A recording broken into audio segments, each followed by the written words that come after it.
Okay, here we go. Hello, everybody. Welcome back to the BTS Pro Series 10. We are now ready to start the grand finals of this event. A best of 5 getting underway between 4Zoomers and Thunder Awaken. As, Jesus, the teams are just really uh, hopping in here. They were excited to get this one started. A lot of picks on the board already, so we'll catch up just as quickly as we can here.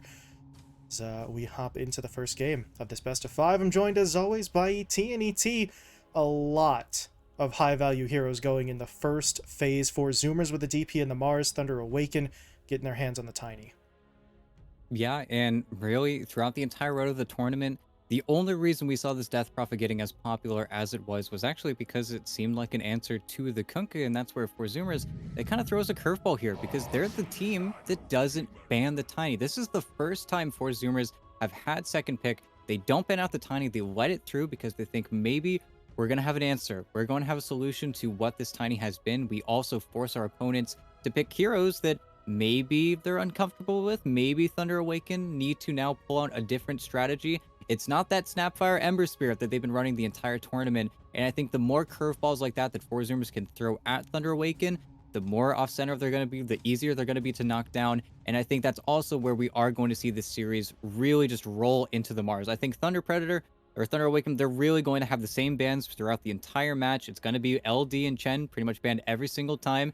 And that means that this Mars is going to come through. Whether or not Moo can perform enough on the hero, that's going to be the new question. And I think Thunder Awaken as well, they cover their bases a little bit. They take the Shadow Demon, not only a great deny pick away from 4Zoomers, but also is fantastic versus the Death Prophet. And now it's 4Zoomers. They're the ones that are going to need to answer with their next pick.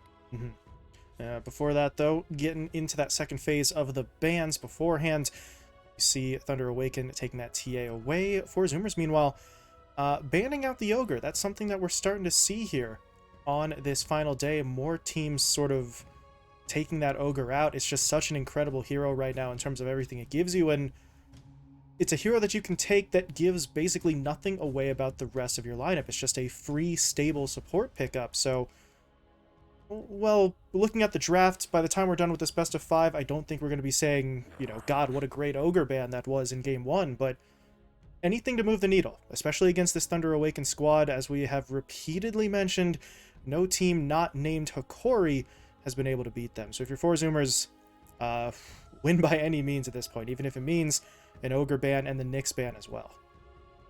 Yeah, and I love to see the Knicks again get highlighted. We saw it 3 times in our playoff last time around, and well, it looked incredibly good. I was going to say that maybe Thunder Awaken are the ones that need to ban it just because we've seen how annoying the Nyx Assassin is versus the Shadow Demon, just because, well, you're constantly throwing out damage, and, well, it's pretty easy to kill a stunned up Shadow Demon, and that's where the dive could have been a little bit annoying for them, but that's where I think for Zoomers taking it out, it's very interesting to see that, because now you wonder, what are we looking for Costabile? What could that kind of elude in terms of where they're going to put, especially this Death Prophet? And I wonder if what we see now from 4Zoomers is the immediate shift. A lot of teams, as soon as they see that this Death Prophet's countered out, especially across other regions, especially in the Southeast Asian version of this tournament, they just make the DP5. They immediately swap it over. They say, it's too much. We like you. We love you, but we need to instead shift for better core matchups. And I think that's probably what we're going to see 4Zoomers do here.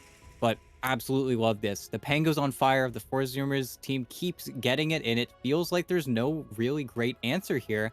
And while Thunder Awaken, they love their counter picks. Could they immediately pick up the Grimstroke? Maybe. Are they going to do it? That's going to be a different question. If they do so, they're a little bit lopsided with their supports. It's going to feel a little bit more difficult for those two to make plays specifically. But that's also where I think teams really need to start respecting and maybe learn what to do versus this Pangolier, because yet again, the past 2 Pango games we saw from 4Zoomers, it just felt free. It felt like they were unstoppable. And I think the thing that maybe should have those alarms sounding in other teams' heads, that Pango pick in back-to-back games, very impressive. 2 different players playing it, right? They ran it for Husky once, for Z-Freak the other time. So it really is not a hero that you can ever count out. Unless both the support slots are already filled, the Pangolier is going to be able to slot in. And on the Thunder Awaken side, okay, they get their hands on the Weaver, in Matthew's hands in particular. That is going to be very annoying, but now a Weaver and a Shadow Demon ET, you don't have a whole lot of playmaking coming out from those two, but Well, that might make up for it a little bit with the Ember Spirit pickup, but now, unless they're changing something up, this should be a core Ember as opposed to the Matthew position 4 version. Yeah, and well, that's where fingers crossed. I hope that's what it is, but that is also where if they want to. Sacred's played Weaver before. Matthew still likes his Ember Spirit if they need to, and we'll have to see if that's what becomes the name of the game. They could instead look for a counter pick here in their last phase and then maybe try and throw, again, kind of a left hook and catch four Zoomers off guard here. And that's where it's amazing how flexible both these drafts are right now. We could see a Mars mid, we could see a Pango offline, we could see a DP5, we could see a DP mid. There's really just free movement. And I think that's where four Zoomers probably going to bring it back here. We'll probably be able to tell whether or not this is a Husky or a Z-Freak Pango with their next pickup, because they do need to solidify things maybe a little bit more here. I think if they could pick up the Abaddon, that would be a perfect pick. Just pair it with the Death Prophet. Does slot that Death Prophet maybe into a more core-oriented role, but we've seen what the Abaddon's able to do, and especially when SA teams get it, it's pretty much banned every single time we see SA versus SA, because it just feels like it's unstoppable, and it's one of those heroes in that same vein as the Ogre, where he shows up mid at the 4-minute, at the 6-minute. He gives you all of the regen over to your mid laner. He feels like your safe lane is just that much safer, and with how many spells you can really dispel in this game, I don't see why four Zoomers would not go for it. If they don't go for it, then I think they're probably going to double down on maybe a little bit of lockdown. They are a little bit light for the Ember Spirit if it does go into that core position, but it's where I feel like the relative strength might just be there for the Abaddon. ET, I really do hate to have to do this to you, buddy. Ugh. But there is one reason why four Zoomers may not go for the ABBA pick. They banned it at the start of the draft. Well, I mean, everything I said was true. That's but that true, yeah. That's different. That's something very different. And actually, well, now, wait a second. Things are piecing together here, because that is not a support hero with that same level of movement. That is probably your 4. That's probably your Z-Freak. So that does more or less allude to Dark Willow Mars lane. Husky's probably going to be the 5 Pango. But most importantly, that's probably going to be a Death Prophet core, which is a little bit dubious versus the Shadow Demon. Yeah, and if you're four Zoomers, I mean, they have to be aware of that fact here. Going for that Dark Willow. Obviously, if you put it in Z-Freak's hands, it's a very, very comfortable pick for him, but maybe there's something else up here. Maybe the Pangolier is the one who gets shifted into a core role. I'm not really sure, because otherwise, as you said, DP against Shadow Demon, we have seen that exact sort of matchup really just hinder the DP's effectiveness really across the board. So, for Zoomers, you would guess that they have something planned for this, but as of right now, not 100% sure what it is. Yeah, and that's also where I'm thinking it usually becomes very obvious what our answer versus the Tiny is in these drafts. We usually can tell what the core matchup is going to come out to, but that's where right now I'm kind of scratching my head a little bit.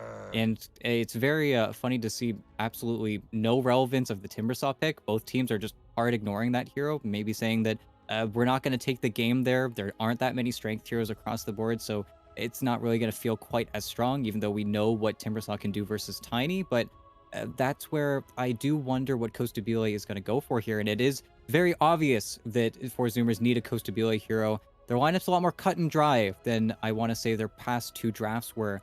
And I think that's where maybe Thunder Awaken are pinning down what they need to ban versus, and wholeheartedly agree here with the Bloodseeker ban. Think really saw the pained face in Infamous whenever that Bloodseeker did get picked up versus the Weaver, and it is that bad of a matchup. It's why Bloodseeker got resurrected whenever Weaver Core was a thing. But that's where, if you're Thunder Awaken, do you want the Sacred Weaver? Do you want to pick up a more traditional offlaner? Do we see them maybe go for a hero like the LC?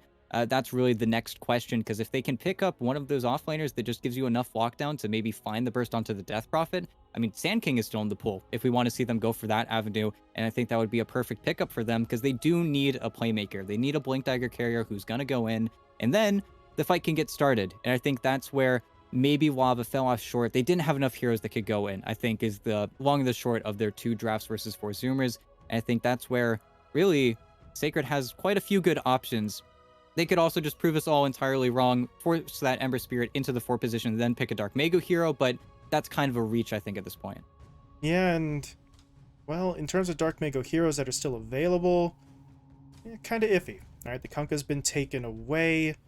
They could Oh, they could try for a different spirit. Don't really think they're going to go for that. And yeah, Hmm. they will not. They'll take the Phantom Assassin here.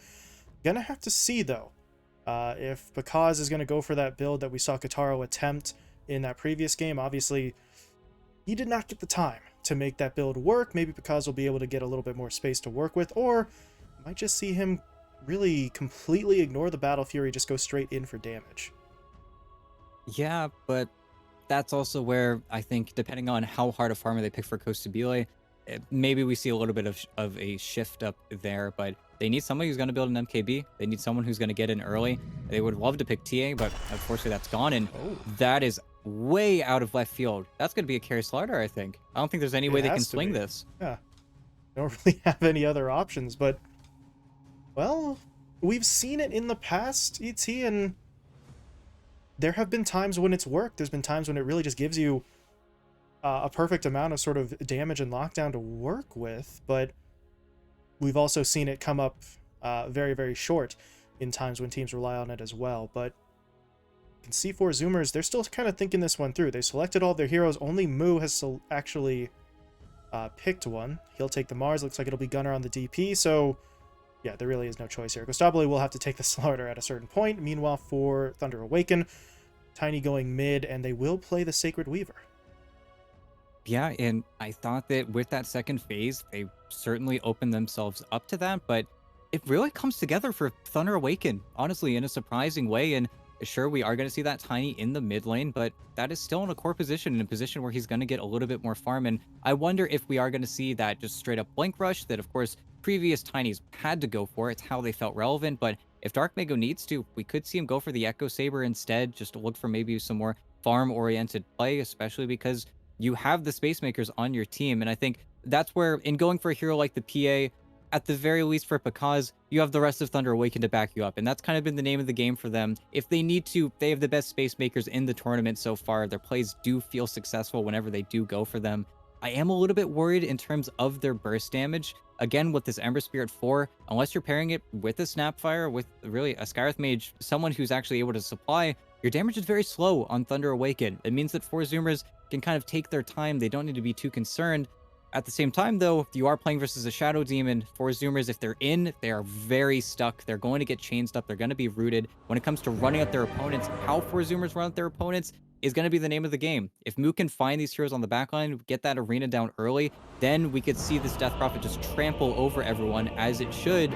But that's where Thunder Awaken are going to be avoiding that possibility as hard as they can. It's why they go for the Shadow Demon. It's for the kiting potential. It's for the burst ability. It's for the way to slow down those team fights. And will it be enough time for Pakaz? Yeah, the name of the game for them is just going to be to buy time for this PA to really just sort of start carrying them across the rest of the match. So, as you pointed out, I mean, they've got the tools to avoid that, right? They've got mobility, they've got the Shadow Demon, so it, once again, how many times have we said, right? It's going to come down to Moo, but that's the reason why he's on the team. That's the reason why they wanted his experience, that sort of savvy veteran who can get you those initiations, but without it, well, without it, I feel like they might feel the pain from putting Costabile on this carry Slardar. Yeah, and this is where we are certainly in a gamble pick for 4 Zoomers. Will they pick a Slardar in the next game? Probably not. Will they pick it in the rest of the series?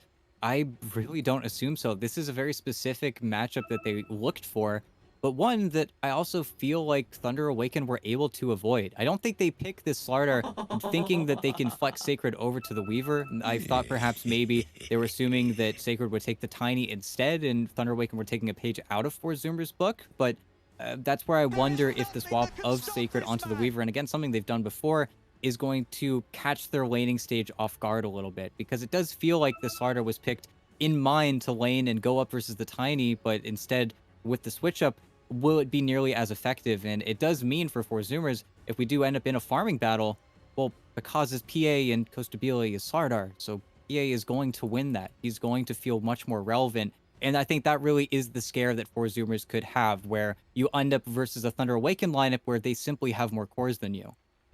Yeah, the better sort of scaling, more sort of cores who are going to be doing more later in the game. So, well, tense for 4 Zoomers. They have taken a gamble here in game 1. We saw something similar from them maybe not exactly draft-wise, but in terms of talking about that risk being taken in game one of their previous series when they went for that kind of funky support duo. So it worked out for them that time. They dropped the first game, won the next two, got the reverse sweep going, but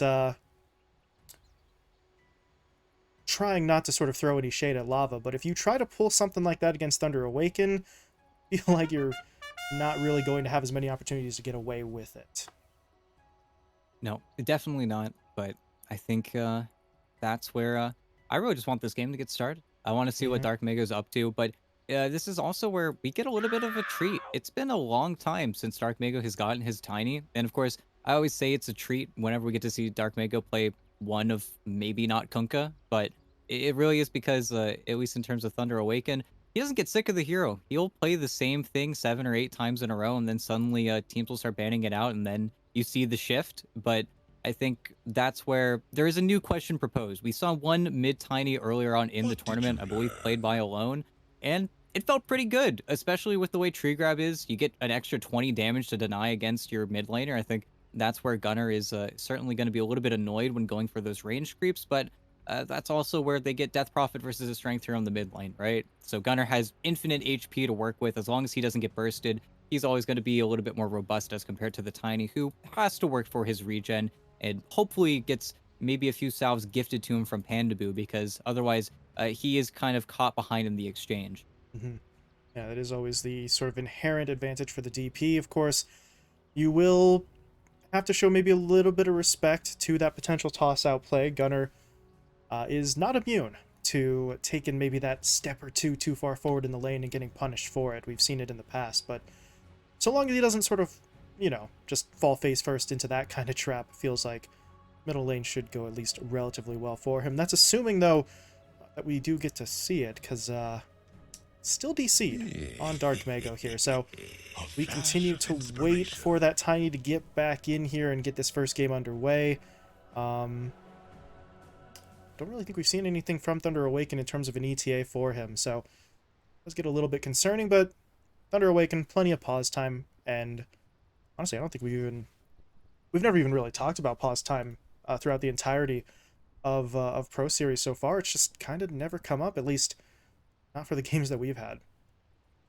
Yeah, previous Pro Series though, surely Yeah. there have been a few instances where things get a little bit dicey, and then the opposing team starts pausing for you, and then things get really weird, and then you end up losing after pausing for your opponents, and you're like, man, we should have just taken the 4v5. But in all good faith, that can never really look too well. But finally, get the game started. Excited to see how the lanes pan out, but that really is where, back to what we were saying, whether or not Four Zoomers can keep this tight game going, especially around Costabile's item timings. I'm interested to see if we see him going for the armlet, or if it's more simply going to be the treads into the bomb and then finding the blink dagger later on.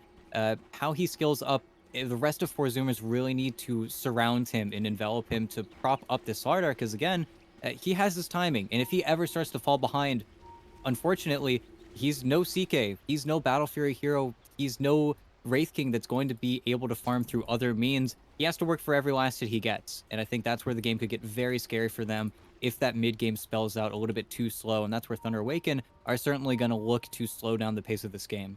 Hmm.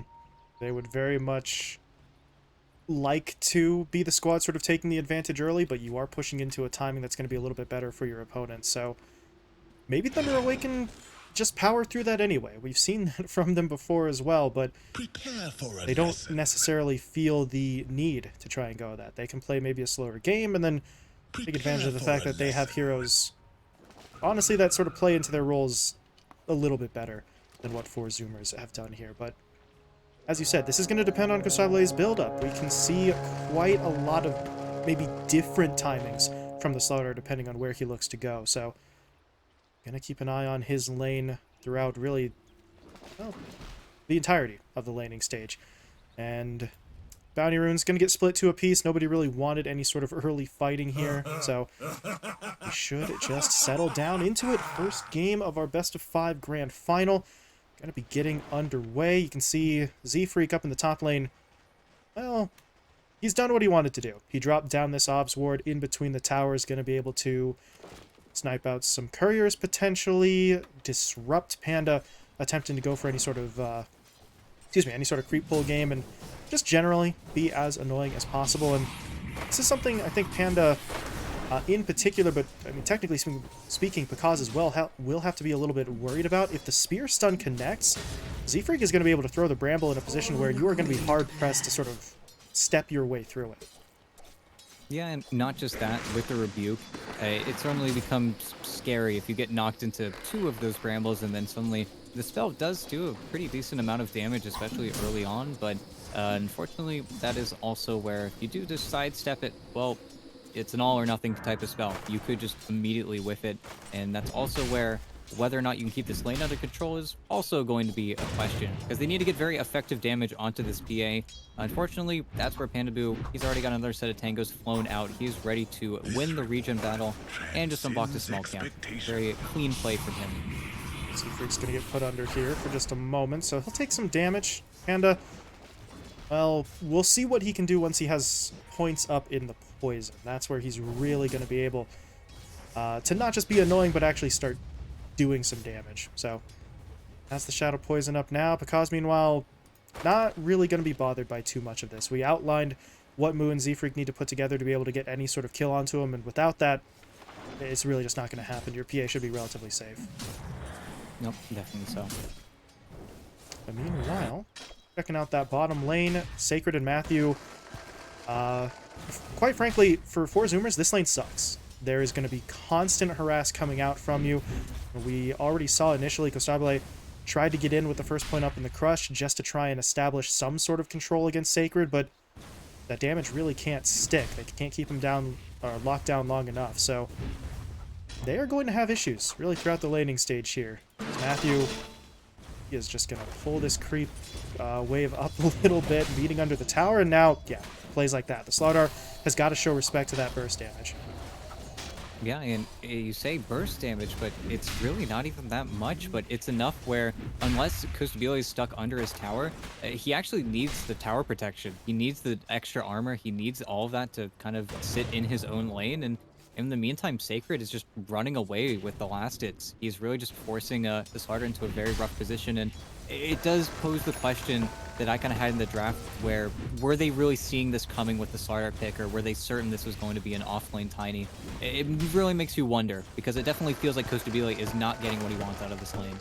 Yeah, 8 last hits on the board for him. Hasn't been able to pick up a deny compared to the Weaver, who's at this point basically doubling him up, so not ideal by any means. Meanwhile, Z-Freak did get himself a courier snipe out there, and Panda, did he... I think that might have missed. The model sort of leans a little bit, but I don't think he got that. But down in the bottom lane, Costabile, okay, actually able to strike first. Gets onto Matthew. He might be losing something here, whether it's his own life or his support, because Sacred, yeah, he just wants to charge in. So, first blood to 4 Zoomers. Unfortunately, they will lose their carry in exchange. Yeah, and it was very tight. They got the bash, and then I think, unfortunately, Matthew just didn't respect the damage coming through with the slows, but that's also where Matthew kind of likes to die. I'm going to refill up my Tiny's bottle, going to make Dark Mago fight for the Water Rune, and he actually wins the race, even though this is still a problem for Dark Mago. You are playing versus a Death Prophet. Gunnar can always do this, even though he might not always have the mana for his bottle, and Dark Mago actually gets both. Just a little bit too fast with the decision-making there. But that's also where Dark Mago is pulling ahead level-wise just a little bit because, well, he's got a lot more base damage to play with. He's hitting at 100 damage right now, where the Death Prophet really has to nuke for these ranged creeps. Just looking okay. Gunnar, and he tries, gets in there with the Siphon, but Dark Mago can simply step away from it. So it is going to be annoying for the Tiny, but at this point you're not really seeing it slowing him down all that much, as he is now just going to straight up toss Gunnar away from him and break the tether once again. Yeah, I do wonder what Dark Mago's going to go for, though, build-wise. We'll have to see if it is just the Blink Rush, which is a little bit more difficult to pull off, or if he does look for maybe the early items, but that's not how you played Tiny mid before. I wonder if there's going to be a change. Not going to see a whole lot from him just yet, and, well, kind of interested to see at this point which side sort of makes the first move here in terms of those rotations. It's been very much sort of lane-oriented to this point, but you do see Husky starting to make a move. Z-Freak's coming around as well, but Dark Mako at this point, he's fallen back a little bit, but Gunnar may not care. He's going to pop the Exo. That requires some sort of response as Dark Mako will try to just TP himself away, and he does manage to make it out, but now Panda, he came in here to try and help, but he may actually get taken down, but now the second they see the supports out of lane, Thunder Awaken strike down bot. Costable gets taken down, Matthew gets the kill, so now even if Panda dies, you're not really going to be that broken up about it. You once again trade out for the opposing carry. Yeah, and I think really smart from Dark Mako to TP out there, but it's also where diving this hero is actually not working out too well for Gunnar. When he's underneath the tower, he's got, I think, 13 armor. He's just a little bit too tanky, and I think, well, that might just be a dead Z-Freak. Yeah, and that's where the Willow versus Tiny, it is brutal. It is very low HP pulls, and I think Matthew showing up, just giving out a little bit harassed, but like you said, you pull the supports out of the lane. Costabile, who's already in not the best situation, is now playing versus a Weaver who is very quickly making way towards the Spirit Vessel. And we've seen what Sacred can do with one lanes, especially on his Snapfire. He just looks on fire, and then suddenly, well, that's where the problem of your Slardar is really going to start to arise. Yeah, if he's already sort of playing from behind, it's not great for them. And now, well, Matthew's going to make his way back over pretty much at the same time, though, that Husky returns, so not going to be a numbers advantage here, but they just love this situation. You keep the Slardar just sort of farming up underneath his own tower. You see that gap between himself and the other cores widening rather considerably in terms of last hits, and starting to get there maybe in terms of the net worth as well. He's not that far behind Dark Mako, but he is very much the lowest net worth core right now. No, certainly so, and Husky can't really help him either. I almost feel like place the wards that he has, rotate mid, maybe look for a play with Gunnar because that's their way back in, but it's also where top lane has been relatively successful for Thunder Awaken as well. They've done a very good job of dealing with the aggression, gave a lot of that solo XP over to Pekaz. He's level 6 already, so he's not really missing out on all too much. And he had the Orb of Corrosion queued up. I think he swapped his build as he did see kind of a lot of heroes coming in, and he already knew that the laning stage was going to end. And this is a very early end of the laning stage. This tower is getting taken down very early and without using Exorcism either. Well, Four Zoomers would love for the fight here, but there goes Z-Freak. They have to defend the stack, though. This is going to be a brawl. Who's coming in? Arena's at the ready. Sacred, though, has TP'd up. Well, they are going to have a little bit of extra damage. He doesn't have the full vessel yet, but he's at least able to get down the urn onto move. Pekaz is now going to make his move, but he needs to be a little bit careful. His backup had to wait for the arena to dissipate, but now they'll go in. There's going to be the avalanche coming out. Costable dropping low. Husky's going to try to get in here, but there's nothing he can do to defend his carry. Costable falls. Moo still in danger. Pekaz is going to jump to, well, his teammate takes a spear to the face for his trouble, so he's not going to be up here right away, but they may not need him. Sacred's just doing it himself. Has to time-lapse back so that Gunnar can't kill him off, but that means Pekaz was free to rejoin. They get the kill onto the Mars, and well, this is, as you said, an early end to the laning stage, followed by a team fight at 8 minutes, but Thunder Awaken, they get really everything that they wanted. 3 kills go their way. Only downside is that they had to sacrifice that tier 1 tower top first. Yeah, and this is the scary aspect about a majority of Thunder Awaken lineups is just that they take a little level advantage in a side lane, they bring the hero, and then they hit while your supports are still waiting for their level 6s, and, well, Pango and Dark Willow, they are very bound to their level 6s. It's why Husky never shows up to that fight. He just sits in a lane and gets his levels, and because of that, after the arena, they don't have anything left to give. And I think that's where we could see this problem arise, where Thunder Awaken can play by themselves independently in the side lanes, where for Zoomers, they constantly need these 2 to 3 hero convoys while someone else is sitting on the other side of the map getting levels, and that's kind of the name of the game right now, but it does not feel good. It really feels like you're losing ground versus your opponents here, and in playing versus a Battle Fury carry, every spell is going to matter at some point in this game. Meanwhile, Sacred is just causing chaos. He's got to be a little bit careful here because the Cursed Crown will stun him up. And Husky's coming in. He does have the time lapse, however, but they're actually going to keep him stunned. Can he get off in time? Yes, he can. But now how does he get out? Oh, okay, like that. Just walks away. Dark Mako and Panda now coming in. This is where things are going to get dicey. Dark Mako blinking forward, goes for the quick and easy kill on a Z-Freak. They're going to continue to bully him whenever they can. And speaking of bully, Costable missing with the crush. Moo's going to try to get in here defensively, but it's not enough. Costable will fall. They do get the spear stun down onto Matthew, but the disruption doesn't save him, but delays his death significantly. That should buy time for everyone else to get away. Sacred is just faster than Husky, and at this point, if you're Husky, don't get too far forward. Oh, never mind. Not going to be a concern. But Moo and Gunner are right coming up behind, and goodness. I think they got this. It's going to be the Curse Crown stun. Okay, Gunner finally able to get in there with the Crypt Swarm, so they will take Sacred down. Long chase for it, though, but that's going to make the losses in that fight sting just that little bit less. Yeah, and you're very fortunate Dark Mago didn't have enough mana for another combo. Otherwise, I think they stick that team fight out, but you also lost the Ember Spirit there. And I think that's where you lose a lot of control without Matthew. And that's where dealing with Forzumer's aggression, it certainly comes at a cost there. But killing the Ember Spirit got Husky's level 6. The team fight really gets to turn after that point, but it's also a 4v5. It's where Pakaz is farming very quietly on his side of the map, doing his own thing. And I think that's where Forzumers, maybe it's not the 10-minute cards, but the 15-minute cards, that's where we need to see this play on the mid lane. We need to see them gear up for that moment. And they also need to be very cautious about Thunder Awaken going for early smokes, which they surely can with Dark Mago having this Blink Dagger. It's where losing the supports first could mean they get a little bit of chip damage on your mid-tier 1. And I think it's those trades that Forzumers really need to avoid here, especially because we're looking at our Blink Dagger timings maybe a little bit later than we're used to on some of our heroes, like the Mars. Who, well, opted for maybe an extra bracer compared to what we normally see for him, so it slows everything down just that little bit, but Forzumers are still going to try and make a play. 3-man smoke, looking for something. Dark Mago would be a fantastic target for them to hit, but I don't know if they see Panda here. Because if they try to go in, whoever gets caught by that spear is just going to get saved immediately. And Matthew now, even just kind of coming in, dropping the Searing Chains, Rune spawn spot. Dark Mago's the one to get it. And he's going to go in. There's going to be that support pickoff once again. Husky and Z-Freak, they really just can't play. If the Tiny is within blink range, they just have to run. And now Moo, do they do this? Oh, no. Moo.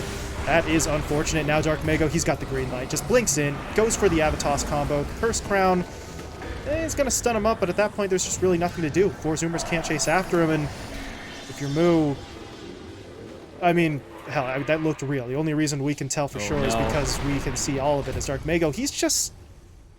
Really, he doesn't care. He just jumps in. Let me get a kill here, let me get a kill over there. Matthew, not even going to die. Jumps away to the Remnant. This is getting just problematic. And Gunner, he might just tick down. He will definitely die to that, though. Dark Mago, again... Actually, he doesn't get the kill. This time it's Sacred who picks it up. The point stands, though. Thunder Awaken, that was the most casual, just sort of 4 pickoffs that I think I've ever seen. They just go in, and then Dark Mago was never in any danger. Matthew was barely in any danger as he was able to jump away. Yeah, and it's where you wonder if Forzumers maybe should have looked for a reach in the Timbersaw. And I think it's also where Dark Mago is just a absolute beast. And you know that problem about Tiny having no damage when it comes to his toss combo whenever you have to get the grill points? Well, he's almost level 12, and then suddenly you're going to be one-shotting heroes even easier than you already are. And I think that's where maybe having this squishy support duo, it's not really panning out in the same way it did in the previous game because, well, they're simply not getting their spells off. And I think that's where they do have their spells back up again. The Rolling Thunder is available. They just need to not get the force play out. Thunder Awaken do such a good job of forcing their early spells out. They get you to use your ultimates, and then you create this situation where there's no longer a fight for you. You can't really play, and well, Moo gets his TP canceled. That's another pickoff, but it feels like Forzumers, they need to split the map right now. The problem inherently, though, is who are you splitting the map for? It feels like really it's only Gunner, and at the same time, Pakaz just finished up his Battle Fury. Has 1,000 gold on top of it, no less. So this PA is becoming a huge concern because we've seen no aggression on Pakaz. None in the slightest. 3-0-1 on this PA, and you saw in that play, once the TP's canceled, you have Sacred and Matthew who both just kind of stand there, not doing any more damage, but also body blocking the Mars in so that Pakaz can come in and secure the kill. You are not supposed to be in a position 15 minutes in where you can sit there and watch an opponent long enough for your carry to just kind of walk over and get the kill, but that's the situation we're in. Forzumers, once they're caught, they're caught. They really don't have too many ways out of this fight, which, to be fair, is a concern that we talked about with their lineup in the draft, but that was in the context of them going in and then not having a way out. They're not even getting the chance to push in this instance. Yeah, for Zoomers, they need to somehow become the aggressors here, as I think Z-Freak is just caught, and even if he goes for the TP, actually, did Dark May go?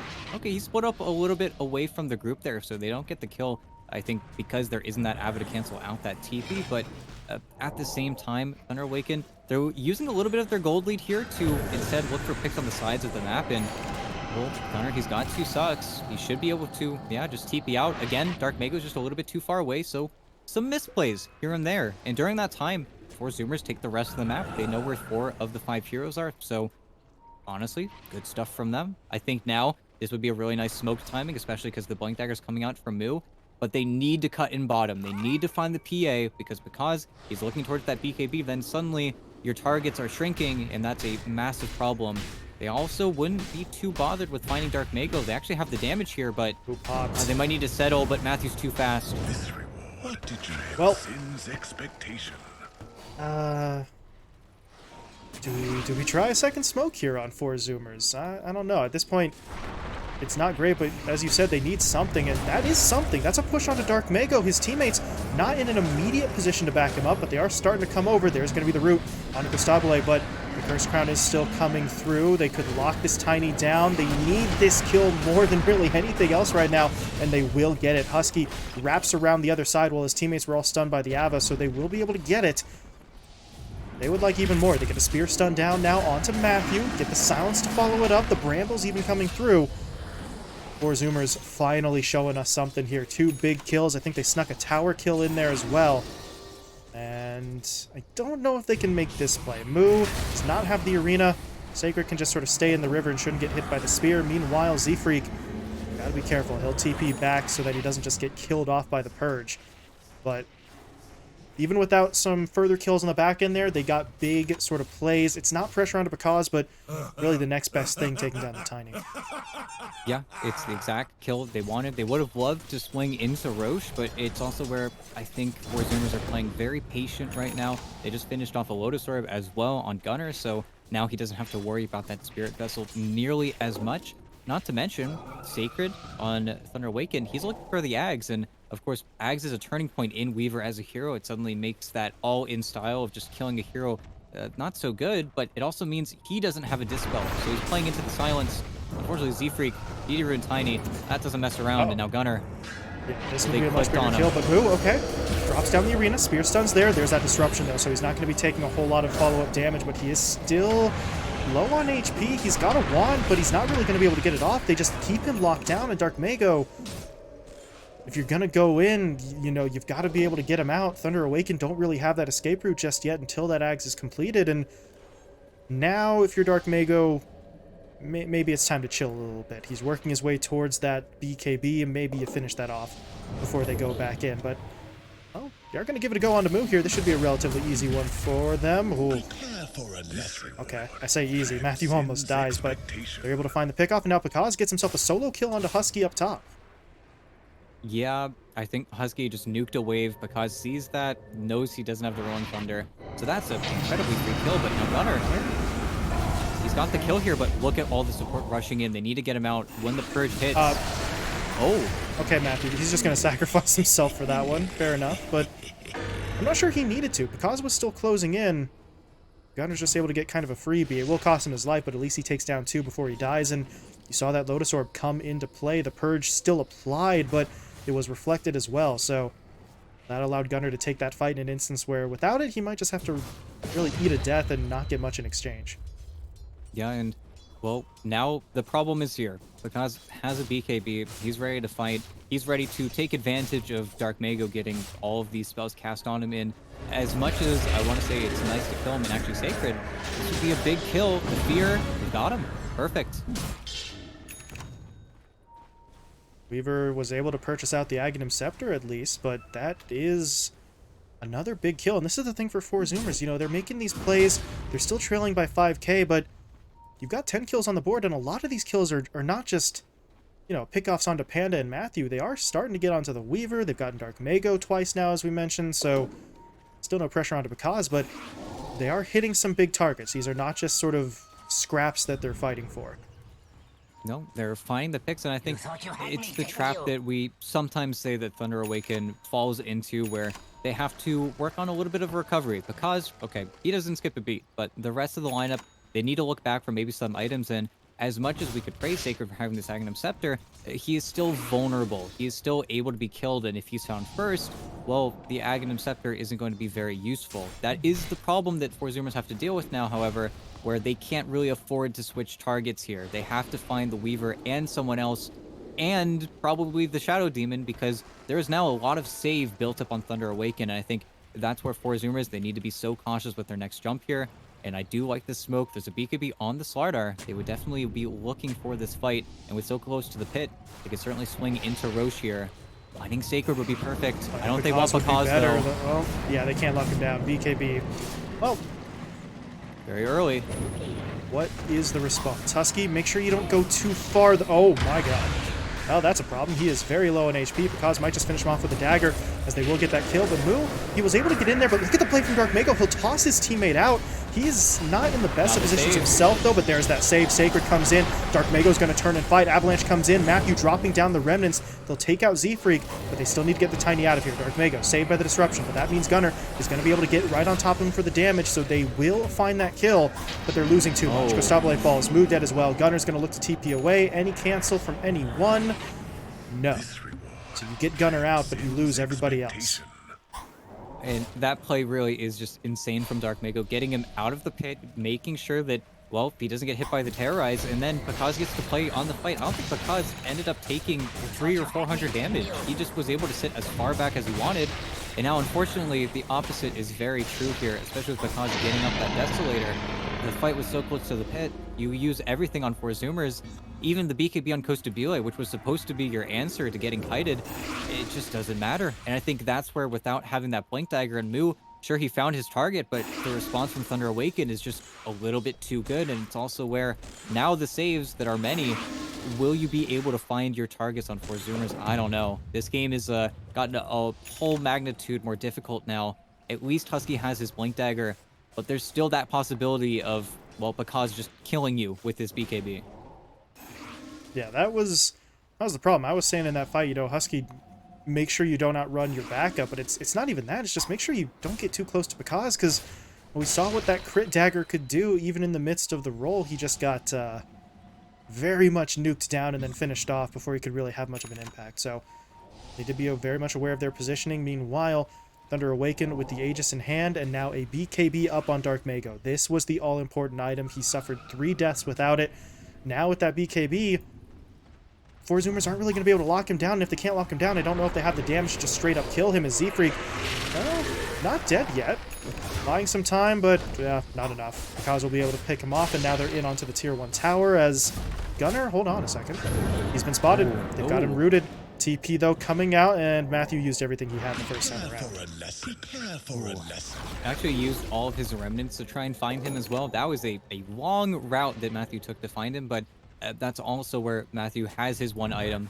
Not for another 2 minutes, though, but he has the Yule Scepter, so that play is no longer going to work. No. But bottom, yeah, looking for his BKB. They're everywhere at once. Oh, this is starting to become a little bit problematic, because for Zoomers, every single time these cores walk to one side of the map, they get immediately forced to the other.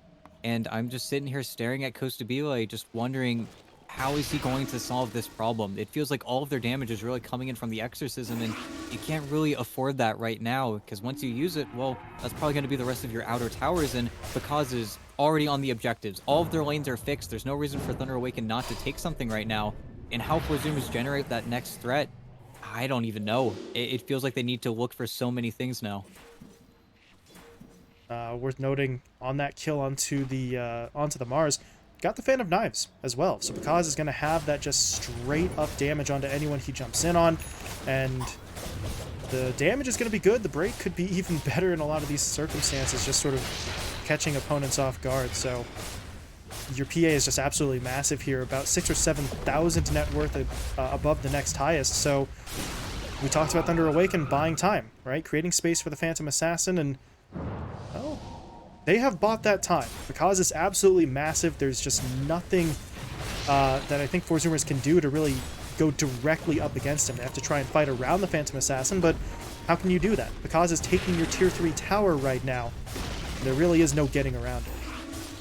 No, And, well, he's here to stay. There's 2 minutes left on his Aegis. This is not awkward in the slightest for Thunder Awaken, and you would say maybe once Thunder, or rather Dark Mako shows his face, you go for it in a Spear, first life. Nope, time lapse is there, not going to use that Aegis just yet. Now they'll burn through it, but they had to commit a little bit more for it, including the BKB from Costabile. Sacred, though, Sacred gets a little bit too far forward, but Picaz is going to be able to jump back up. They're looking for Gunnar. If they can take him down, that's going to end the Exo. They need more damage, and they've got it. No more Exorcism means Matthew can just jump right in. Searing Chains onto 2. Stunned up, but Dark Mago now blinks in. Dropping the toss, Moo, finished off. Thunder Awaken will hold their ground. They win the field, and for Zoomers, that was everything that they have. What else can they fight with? Zefree can maybe throw out a Bedlam for some damage, but that's assuming you can keep anyone locked down in front of you for an extended amount of time, and that really has not been the case to this point. Dark Mago's just going to keep hacking away at the range. Very, very slow attack speed on that Tiny, but he gets it. Yeah, and certainly things got close there, especially for Picaz. You used really everything there. It's very fortunate that Sacred didn't get caught up in the initial silence from Gunnar. Otherwise, the Weaver would have died even faster. But it's where that was certainly an overextension. That's a lot of net worth kind of shifted Zefree, over, no. but he should be fine. Dark Mako just used the blink, but count his stars. So many times. And he cannot really afford to be that close, because Dark Mako, I mean, he still can just get that solo kill, but... Okay, this is an interesting attempt. They're going to go for it. They will lose Husky, but they got the spear stunned, but there's Picaz jumping in. Moo is dead. Gunnar now has to sort of hold the line by himself because Costabile, he's going to miss with the crush. Now Gunnar, he's just dead. There's no way out for him. Costabile's got to run as well because his BKB has already lost half its duration, but Picaz is faster, jumps in, gets the crit, gets the kill. And at this point, this is just looking a little bit too rough for 4 Zoomers. They try to make the play, they lose all 5 of their heroes, they don't get any kills, and to be honest, I don't know. That one was risky right from the start. Dark Mago is still a very durable hero for them to try and jump in on. Yeah, and you see kind of the give and take on Thunder Awaken's side. Oh, because you're going to take 3 or 4 spells, well, then Dark Mago gets to carry the fight bottom. Oh, Dark Mago, you got a little bit HP kind of knocked off of you. We're going to run some interference, and then Picaz runs over the fight. The cores are just way too big, I think, at this point, and, well, we'll have to see how kind the Roche respawn timer is for 4 Zoomers. Of course, the fastest would heavily favor Thunder Awaken, but it's also where I know in the back of their minds they might even be talking about the next game just because it is that difficult right now. The comeback is going to be after Costabile probably finishes up this MKB, and sure, they have a Death Prophet. They do a lot of damage. Whoever gets hit by that Corrosive Haze does take a lot, especially when Gunnar is right on top of them. The problem is there's no BKB, there are no ACs, there's not a lot of those luxury items, and there's also not an easy way for them to find said items. It's where Thunder Awaken might just have too good of a grip on this game, and especially once Zoomers are forced away from their vision, away from their high ground, and into all the way to the pit, I don't know if they can really survive that journey. Not to mention, Picaz is still not really dropping the ball here. Once he gets a Basher, he's going to look to kill even more of these BKB heroes, and BKBs that are even still being built up. They don't even have them finished yet on a lot of 4 Zoomers. Picaz just getting too big too fast, and now we come to the part of the 4 Zoomers lineup that we were really hoping we would not see. Coming up on 30 minutes, it feels like their window has kind of passed. Now they're just looking to see what can happen, but as we push into the late game, well, Thunder Awaken are just going to be getting really stronger in comparison. So, I don't know. 4 Zoomers, you're at a point now where you're looking at them thinking you guys need to do something, but they're not in a great position to do so. Husky's holding a smoke here, but 5-man smoke out of the base is probably not going to be able to be done with much subtlety.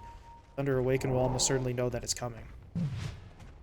Yeah, and you can't harp on them too much. It just feels like a disconnection from the cores. I feel like if they were going to go for this playstyle, then Costabile needed a blink. He needed a way to get into the fight. In addition to Moo, just having that kind of dog pile that you can throw on a hero and then hope they die. At this stage of the game, though, you are going, I want to say late game, but it's only 30 minutes in, but versus a very farmed PA who has 10 kills, no deaths. You kill her once and then things start to change. The problem is with the Satanic, are you even going to kill her once? Not to mention, Picaz is level 25. He is ridiculous right now. Oh my god. And I think Dark Mago, does he? Yep.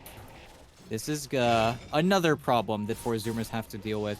Because now if they do take a fight, if they look for any smoke, it's into the DDPA. We'll have to see if, again, Matthew tries to break their smokes up, and they do actually scan out Panda Boo, but I don't think they realize what monster is waiting up on that high ground. That shouldn't be possible, man. I just checked everyone else's levels. The next highest is 20 on Dark Mago, and Picaz is level 25. That's just superhuman. Smoke There's the pops. reaction. Oh no. Picaz jumps in. If he can get the quick kill on Sable, not him, but he will get Moo. Moo has to immediately buy back, but they're already starting to get split. Picaz alone is just keeping them all at bay. Husky, meanwhile, he's trying, doing his best to roll himself around here, but now Dark Mago makes his move. Avatos coming out. Gunner's going to get taken down. Sable will fall, moves back into the fight, but it's too late to really do anything, and there's the GG. They just have to call it an absolute dismantling by Thunder Awaken here in Game 1. There's a reason why they only have 3 losses coming into this matchup, and yeah, well, I don't. Did you see what Gunner just pinged? 3,783 physical damage from the PA, and probably only 2 or 3 hits. It's mind-boggling, I'll be honest. But I think this is where for Zoomers, this is the easiest game you can shrug off. I think this was a huge problem in the draft. Do not think they realized that they could just shift the lanes around. I refuse to believe that Costa BOA thinking that I'm going to lane versus Weaver and Ember Spirit and then have a good time as Slardar. I don't think that's where this was. I think they maybe got a little bit too rigid in their mindset, not predicting that Thunder Awaken could put the Tiny mid, and then just thought that that lane would be a wash, because the Slardar versus Tiny certainly sounds a whole lot better, and I think that's where they tried to bring this game. But this is the easy game to wash away. That's a draft mistake. I think that's a play mistake, maybe a little bit. But now going into game 2, do completely different. Don't make the same error. The rest of the lineup looked good until that point, but I think that last pick really just kind of shot him in the foot. But yeah, as you said, this is the easy one to write off because you can identify exactly where you sort of made the misplay. So avoid that mistake. Draft a little bit more, well, conventionally, I would say, a little bit more confidently, and then we'll see if the execution can sort of follow along for Zoomers to fight. Because here's the thing. You can put that one out of your mind. You drop the first game, but you can only make so many mistakes against Thunder Awaken, and you have just made one to kick off this series. Not a team in Thunder Awaken that really lets you get back in after you have made that mistake. So Zoomers may need to make the adjustments, but if you're Thunder Awaken and you can continue to play at this rate, even those changes may not be enough. So Zoomers playing with fire here, but they've just got to do better in that second game. Yeah, and I think going forward, now it's for Zoomers time to have pick priority, see if they decide to go for a different strategy. I like their opening. I like their opening a whole lot, but I think that's just where Thunder Awaken, they got a little too much of what they want, and I think that is the problem with Thunder Awaken. They just find a way to get what they need pretty much every single draft, and I think, again, for Zoomers, back of the mind, no more Slardar. We'll see what they do in Game 2.